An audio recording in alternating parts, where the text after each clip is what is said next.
Make our best work at night.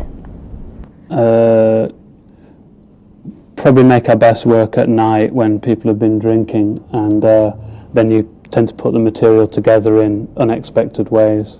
We often start by building a space to work in. We sometimes start with a fragment of text. A costume or a piece of music or a scene from a film. We don't really have any rules about what we start from. It could be anything. A feather boa, a stocking mask and a big fake bomb. Skeleton costume, something from a second-hand shop, and a cowboy hat. You're looking for things that when you put them next to each other, they kind of rub up against each other, and in that sort of rubbing up, they give you some kind of excitement or some kind of tension. I think there's a connection between what we call improvising or playing. It's like playing as a child when you've got a bunch of things and you're just trying to work out what will be a good game to play using these different toys or bits of old wood in the garden or something. It's the same.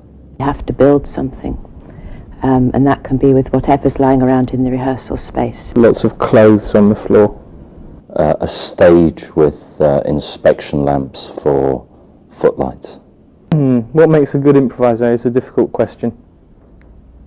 I think you have to be very attentive to what other people are doing, and for the most part you have to try and go along with what other people are doing, and sometimes you need to know when to do something that cuts across what other people are doing, but you have to be careful about that. Perhaps it's not so much a question of what makes a good improviser, but what makes a good improvising team. We use a video camera when we're making work so that if we make something and we think it's good, then afterwards we can watch it back and we can try and find out what that is without people arguing about what they thought they did, and we can point to the tape and say this is actually what happened. After an improvisation we talk for a while. We all sit down, smoke a lot, drink a lot of coffee.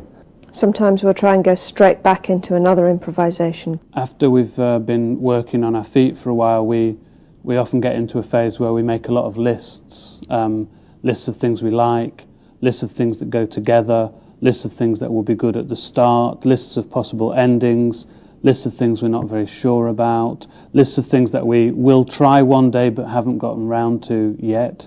So a whole bunch of lists.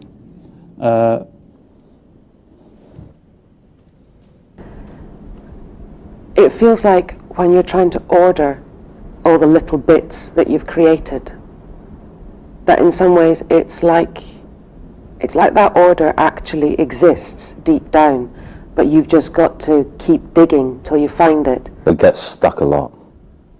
We always get stuck. One year it felt like we were stuck from the beginning of the process until the end. We've never made a show where we haven't come to a complete halt. It's good when you're stuck because you have to ask difficult questions of the material that you've made. Take more risks. We get unstuck when we get bored of being stuck.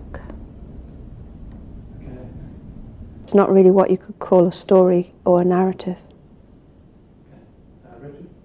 The story is in what happens here now on the stage in front of you. It's not a story that's prepared to be told, but it's a story that happens out of the actions that people make within this hour and a half. What we're trying to do in the work very often is to tell lots of stories at the same time, so that it's a kind of pattern of things, an arrangement of material, of texts and music and other things that has in it the possibility for lots of stories, and the job for the audience, if you like, is to find those stories. Accidents are very important in making things. They're the occurrences that give rise to leaps of logic. Accidents are important because they're the thing that's unplanned for. I think the thing that attracts us to performance is this idea of something really happening in the space now. So we get attracted as well to things like exhaustion and to real physical things that are happening to the performers rather than pretended things. So performers that are very tired, performers that are covered in water, performers that have physical things to do that are difficult in some way. If you go and see a bad film, you can sit with your friends and just laugh about it. But if you go and see a bad performance, you feel personally embarrassed about what's happening. And it seems to me that that's something that only happens in the live event, that somehow you feel responsible in some way for what's taking place on stage.